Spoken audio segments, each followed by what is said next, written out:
Okay, so once again, good day everyone. So information assurance is defined as the set of measures intended to protect and defend information and information system by ensuring their availability, integrity, authentication, confidentiality, and non-repudiation. And this includes providing for restoration of information systems by incorporating protection, detection, and reaction capabilities. And these measures are planned and executed by Information Assurance Directorate of the National Security Agency, or in the Philippine setting, sometimes we have network administrator, system administrator, MIS head, or MIS manager, and so on. It depends upon to your industry setting, or your institutional setting or organizational setting. Information assurance is the practice of assuring information and managing risk related to the use, processing, storage, and transmission of information or data, and the system and processes used for those purposes. So information assurance includes protection of the integrity, as I mentioned earlier, availability of data, authenticity of information, non-repudiation, and confidentiality of user data. So it means to say that it uses physical, technical, and administrative controls to accomplish this task. So while focus on uh, predominantly on information in digital form, the full range of information assurance encompasses not only digital but also analog or physical form. And this protection apply to data in transit, both physical and electronic forms, as well as data at rest in various types of physical and electronic storage facilities. So information assurance as a field has grown from the practice of information security. And of course, right now in Commissioner of Education, they already crafted the CMO for offering BS in information security or BS in cybersecurity. And at the same time, actually, they have also BS in data science. Now, so what information assurance is needed? The mission has evolved through three very distinct stages. Number one is, of course, ComSec, the communication security. Number two is information system security, or yung InfoSec. And lastly is the information assurance, or yung IA. So, post in WWI and the Korean War, ComSec efforts focus primarily on cryptography. So one of your classmates was assigned to discuss about cryptography. Cryptography in a sense that designing and building encryption devices to provide confidentiality for information. So the introduction and widespread use of computers created new demands to protect information exchanges between interconnected computer systems. So this demand created the computer security or CompuSec discipline. With the introduction of CompuSec came the recognitions that standalone ComSec and standalone CompuSec could not protect information during storage. So yung processing or transfer between systems. So this recognition gave rise to term InfoSec, and the information protection mission took on broader perspective. So information assurance emerged and focused on the need to protect information during transit, processing, or storage within complex and or widely dispersed computers and communication systems, or computer communication system networks. Information assurance includes a dynamic dimension where the network architecture is itself a changing environment, including the information protection mechanism that detect attacks and enable a response to those attacks. So information assurance means this will be a process of adding business benefit through the use of IRM, information risk management, which increases the utility of information to authorized users and reduces the utility of information to those unauthorized. So it is strongly related to the field of information security and also with business continuity. The information assurance practitioners consider corporate governance issues such as privacy, regulatory, and standard compliance, auditing, business continuity, and disaster recovery as they relate to information system. Therefore, information assurance is a best thought, no, of a superset of information security. So, and as it the business outcomes of information risk management, no.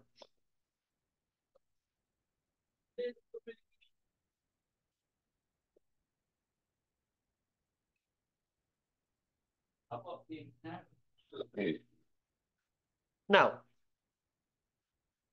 information assurance process, no.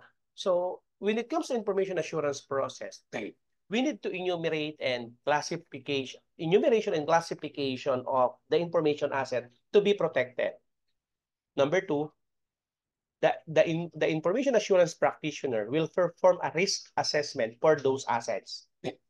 Number three, vulnerabilities in the information assets are determined in order to enumerate the threats no capable of exploiting the assets. No, consider the probability of a threat exploiting vulnerability in the asset, impact of the threat exploiting vulnerability with impact, no, usually measured in terms of costs to asset stakeholders, and the sum of the products of the threat's impact and the probability of their occurring is the total risk to the information asset. With the risk complete, no, or with the risk assessment complete, the information assurance practitioner then develops a risk management plan. So some of your classmates, actually one of your classmates was assigned also to discuss the risk management plan. What will be the purpose or what will be the risk management plan proposes countermeasures? Why do we need to have a risk management plan? Of course, for detection, accepting, no, mitigating or justifying, response to threats, no, eliminating, consider prevention, or transferring the risk. When we say countermeasure, no, in computer security, a countermeasure is an action, no, a device, a procedure, or a technique that reduces a threat, a vulnerability, or an attack by eliminating or preventing it. By minimizing the harm it can cause or by discovering and reporting it so that corrective action can be taken. Okay, so it includes technical tools such as firewalls and antivirus software, no? Policies and procedures requiring such controls as regular backups, no? And configuration hardening, employee training in security awareness, or organizing personnel into dedicated computer emergency response team or computer security incident response team. So the costs and benefits of each countermeasure is carefully considered. Thus, the information assurance practitioner does not seek to eliminate all risks where that possible, but to manage them in the most cost-effective way. So after the risk management plan is implemented, it is tested and evaluated open, no, by means of formal audits. So if you are the one who assigned to be an information assurance, so the process an iterative one. So in the risk management assessment and risk management plan are meant to be periodically revised and improved based on the data gathered about their completeness and effectiveness. Actually, we have 5 information assurance pillars, no? As what I have always mentioned, starting last meeting, no, until now, no. So the 5 information assurance pillars are availability of data is very important, the integrity of data and information, authentication, confidentiality, especially right now, for medical records, no, confidentiality, applying the Data Privacy Act of 2012 in our country. We have cybersecurity 2020 or Cybercrime Act for 2012 also, and non-repudiation. So these pillars and any measures taken to protect and defend information and information system to include providing for the restoration of information system constitute the essential underpinnings for ensuring trust and integrity in the information system. The cryptologic components of information assurance primarily address the last 4 pillars of integrity, authentication, confidentiality, and non-repudiation. These pillars are applied in accordance with the mission needs of particular organization. Integrity, which means protecting against improper information modification or damage. Let's say, for example, for payroll, no? So we are not allowed, of course, as much as possible, we need to secure the data and information, specifically the computations, no, and so on. So it includes ensuring information, non-repudiation, and authenticity. When you say confidentiality, which means preserving unauthorized restriction on access and disclosure, including means for protecting personal privacy and proprietary information. No, right now we are not allowed not to post. Let's say, for example, congratulations to those who passed this nursing licensure examination. We need to ask permission from the students. Same, let's say, for example, congratulations to those persons who presented researches provide budgeted by this organization as their CSR or the CSR. No, so it is not allowable except with permission. Okay, so another is the availability, which means ensuring timely and reliable access to the use to and use of information. In information assurance strategy, we need to consider the cybersecurity awareness and educations. We need to educate our personnel, no? We need to educate our staff from the middle level up to the lower level, no? Strong cryptography, of course, is always required, no? In a sense that, let's say, for example, if I ask you right now, how many characters do you have in your password? So at least based on what, of course, we always read, no, that is at least 12 and above. If you ask me how many characters or alphanumerics uh, na ginagamit ko right now in my Facebook account, Gmail account, and others, I use 50 alphanumerics, no? As part of the strong cryptography. Good security-enabled commercial information technology, enabling global security management infrastructure, and, of course, a civic defense infrastructure equipped with an attack sensing and warning capability and coordinated response mechanism. Maybe there is somebody who are asking, how do we differentiate the information assurance and information protection? Wait.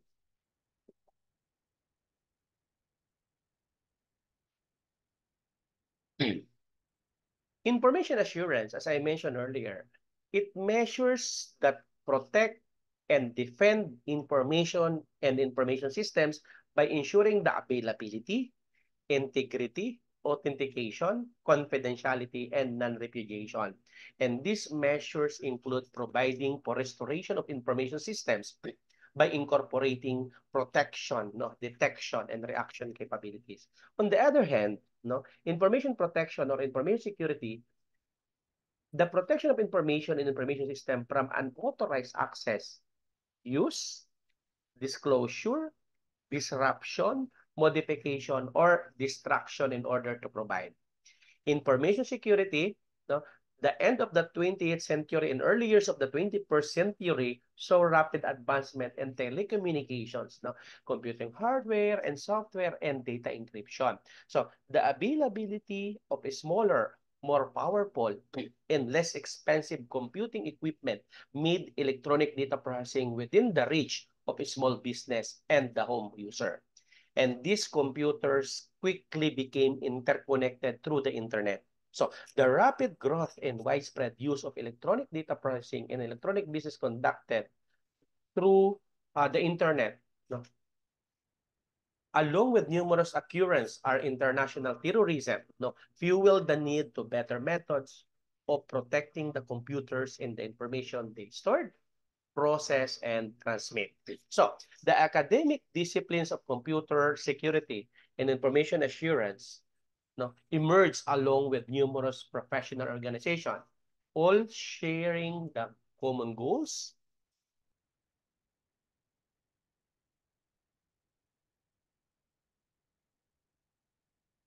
of ensuring the security and reliability of information system. Actually, most commonly, no, especially in the field of IT, information security is sometimes shortened to InfoSec, no, because it is the practice of defending information from unauthorized access, use, disclosure, disruption, modification, perusal, inspection, recording of destruction. So it is a general term that can be used regardless of the form the data may take. So either electronic man yan, physical, and others. We have two major aspects of information security. Nandiyan syempre si IT security and information assurance. That's why your course is information assurance and security. So IT security is sometimes referred to as a computer security, information technology security, is information security applied to technology and most often from some form of computer system. It is worthwhile to note that a computer does not necessarily mean a home desktop, no, because a computer is any device with a processor and some memory, even a calculator. Consider, of course, IT security. No, specialists are responsible for keeping all of the technology within the company secure from malicious cyber attacks that often attempt to breach into critical private information or gain control to the internal system. So information assurance, the act of ensuring the data is not lost when critical issues arise. These issues include but are not limited to natural disasters, computer server malfunctions, physical theft, or any other instance where data has the potential of being lost. No? Since most information is stored on computers in our modern era, information assurance is typically dealt with by IT security specialists. One of the most common method of providing information assurance is to have an off-site backup on the data in case one of the mentioned issues arises. So if you are the one who assigned as a network administrator, be sure that you have an offshore, no, or let's say, for example, if your agency or your company has other branches, let's say in Manila and in Davao, see to it that your backup, let's say in Manila, is in Davao, and the backup from Davao is in Manila. No, so governments, no, in our governments, military, corporation, financial institution, hospitals, and private businesses amass a great deal of confidential information about their employees, customers, products, no, research, and financial status. Most of this information is now collected, processed, and stored on electronic computers and transmitted across networks to other computers. Okay, so what will be the functionalities of information assurance and security? Again, don't forget, preservation of confidentiality, integrity, and availability of information. In addition, other properties such as authenticity, accountability, non-repudiation, and reliability can also be involved. The protection of information and assurance information system from unauthorized access, use, disclosure, disruption, modification, or distraction in order to provide confidentiality, no, integrity, and availability. It also ensures that only authorized users, no, have access to accurate and complete information when required. So information security is the process of protecting the intellectual property of an organization. So information security is a risk management discipline where whose job is to manage the cost of information risk to the business, because a well-informed sense of assurance that information risk and controls are in balance. So information security is the protection of informations and minimizes the risk of exposing information to unauthorized parties. Now, maybe somebody are asking about computer security. We have IT security, computer security, and so on and so forth.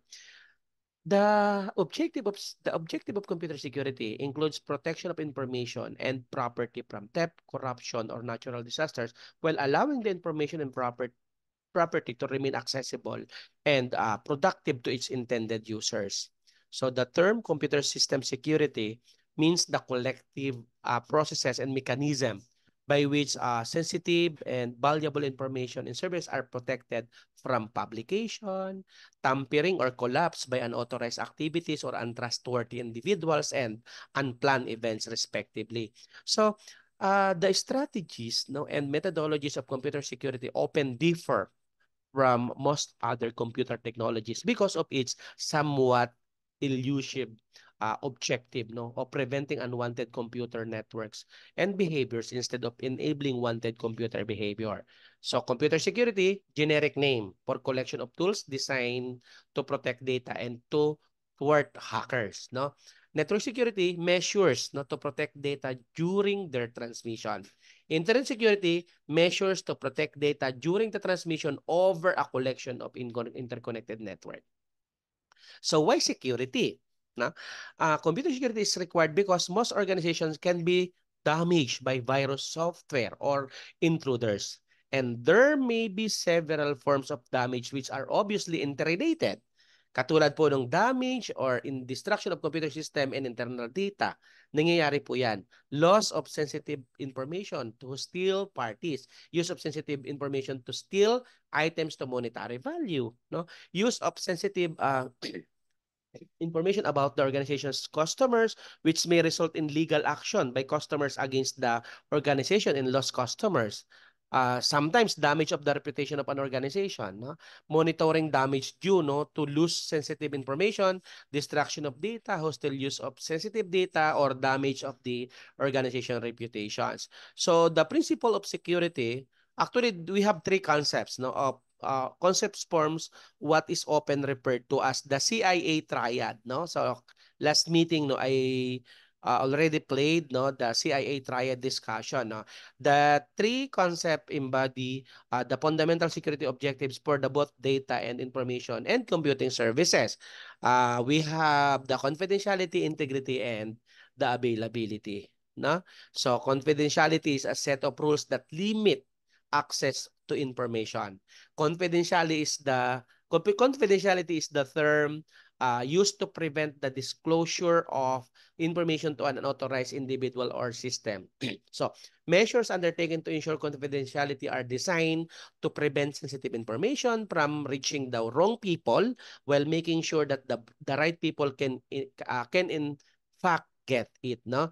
Training can help familiarize authorized people with risk factors, no, and how to guard against them. So further aspect of training can include strong passwords and passwords related best practices in information about social engineering methods. So the term privacy and secrecy are sometimes used to distinguish between the protection of personal data, yung privacy, and the protection of data belonging to an organization or secrecy. Let's say, for example, no, a credit card transaction on the internet requires the credit card number to be transmitted from the buyer, right? So to the merchant, no?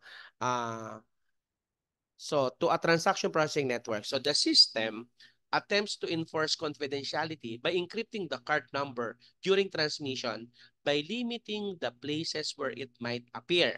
Sa database man yan, log files, backups, printed receipts, and so on. And by restricting access to the places where it is stored. So if an unauthorized party obtains the card number in any way, a breach of confidentiality has occurred.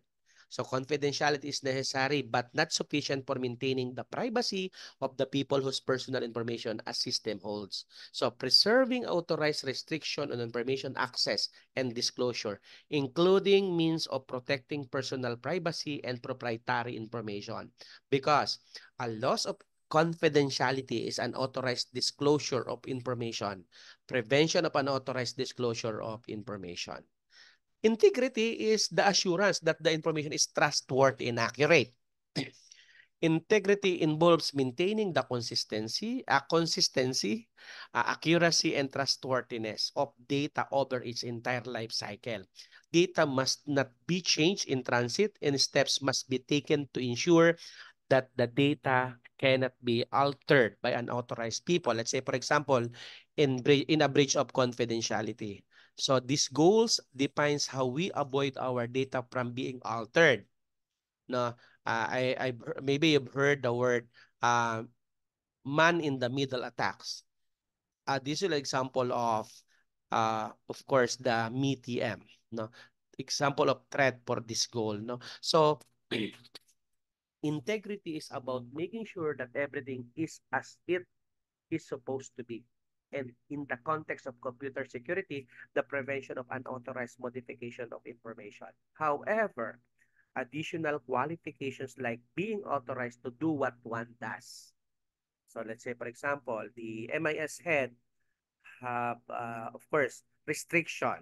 No? Same with the data administration, database administrator, programmer, no?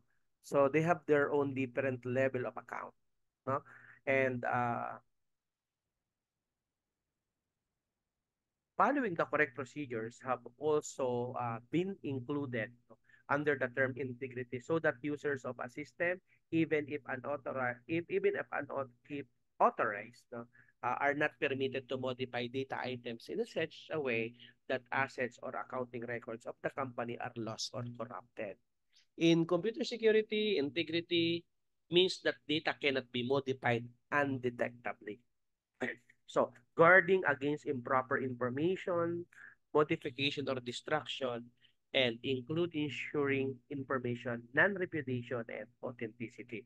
A loss of integrity is the unauthorized modification or destruction of information. Prevention of unauthorized modification of information must observe.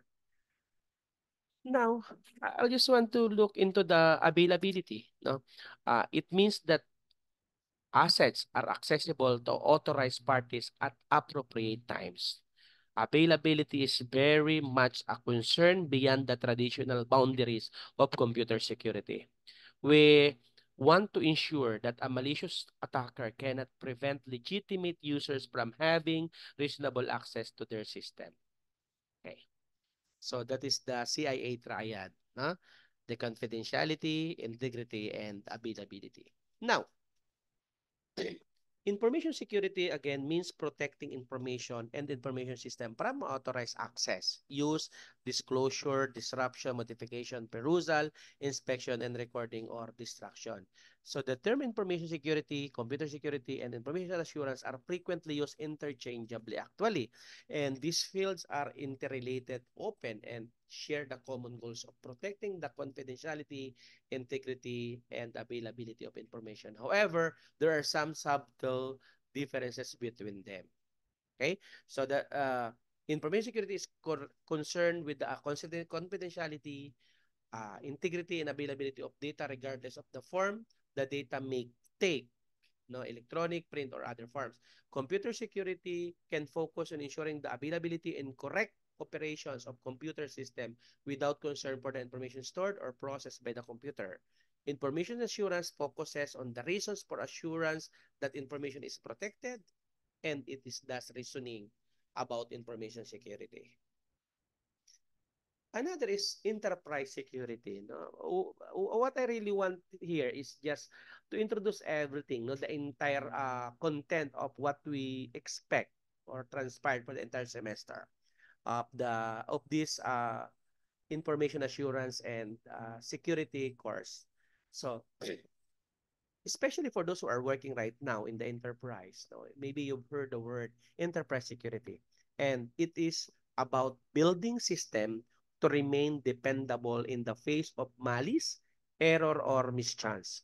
As a discipline, it focuses on the tools, processes, and methods needs to design, implement, and test complete system and to adapt existing system as their environment evolves. No? So, enterprise security requires cross-disciplinary expertise, ranging from cryptography and computer security through hardware, tamper resistance, and formal methods to acknowledge of economics, applied psychology, or organizations, and the law. No? So system engineering skills from business process analysis through software engineering to evaluation and testing are so important. So, but they are not sufficient as they deal only with error and mischance rather than malice. So many security systems have critical assurance requirements. The enterprise security analysis framework cover the policy, incentives, mechanism, and assurance. No? So the enterprise security analysis framework, as I mentioned, no, good enterprise system requires four things to come together. Number one nga, as I mentioned, policy. What you're supposed to. Then mechanism, the ciphers, the access control, the hardware tamper resistance, and other machinery that you assemble in order to implement the policy. Now, another framework for the enterprise security is the assurance, the amount of confidence you can place on each particular mechanism, and lastly, the incentives, no, the motive, no, that the people guarding and maintaining the system have to do their job properly, and also the motive that attackers have to try to defeat your policy. No, all of these interact, no. Now, enterprise security within an enterprise architecture context. Many of the terms used in enterprise security are straightforward, but some are misleading or even controversial, right? Now, there are more detailed definition of technical terms, no, in the relevant chapters, which you can find using the index. Now, so the first thing we need to clarify is what we mean by system. In practice, no, this can denote a product or component such as cryptographic protocol, a smart card, or a hardware of a PC. So, or a collection of the above plus in operating system, no, a communication and other things that go to make an organization infrastructure. So the above plus one or more applications like media player, browser, word processor, accounts, payroll package, and so on. Any or all of the above plus IT staff, any or all of the above the plus internal users and management, or any or all of the above plus customer and other external users. A business-driven approach, no, in because we need to establish the business context, no, in enterprise security architecture. So for those who are working in the industry, no, maybe you are sort of familiar with business-driven approach. So the a business-driven approach to enterprise security architecture means that security is about enabling the objective of an organization by controlling operational risk. So the business-driven approach becomes a key differentiator to existing security practices that are focused solely on identifying threats to an enterprise and technical vulnerables in IT infrastructure and subsequently implementing controls to mitigate the risk introduced. So a purely threat-based approach to risk management fails to enable effective security in business operations. So the term security will carry very different meaning to different organizations. Let's say, for example, we can consider security as it relates to a military organization and security related to an online retailer that processes credit card information. So we've heard also the cyber defense, no? Cyber defense is a computer network defense mechanism which include the response to action and critical infrastructure protection, information assurance for organizations, government entities, and other possible networks. So cyber defense focuses on preventing, detecting, and providing timely response to attacks or threats. It prevents the growth in volume as well as complexity of cyber attacks. No, it is essential for most entities in order to protect sensitive information as well as to safeguard asset. No, it is devising and driving the strategic necessary to counter the malicious attack or threats. It reduces the appeal of the environment to the possible attackers because cyber defense also carries out technical analysis to identify the threat, no? So it helps in enhancing the security strategy utilization and resources in the most effective fashion. Now, cyber defense also helps in improving the effectiveness of the security resources and security expenses, especially in critical location. And cyber defense protects your most important business asset against attack. So I think that this will be the basic na discussions of the information assurance and security.